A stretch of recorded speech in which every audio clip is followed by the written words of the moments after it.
Oración diaria al Divino Niño Jesús. Miércoles 14. Amado Niño Jesús. Hoy quiero contemplar tu compasión que sana y renueva la vida de quienes sufren. Haz que mi corazón se acerque a ti en la oración y se abra a tu misericordia.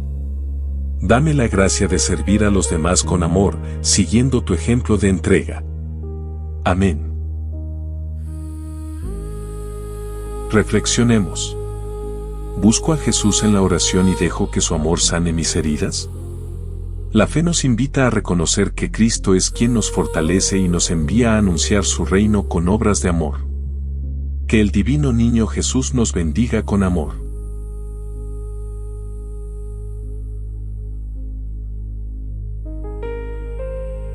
Comunidad Católica Digital, tu fiel amigo.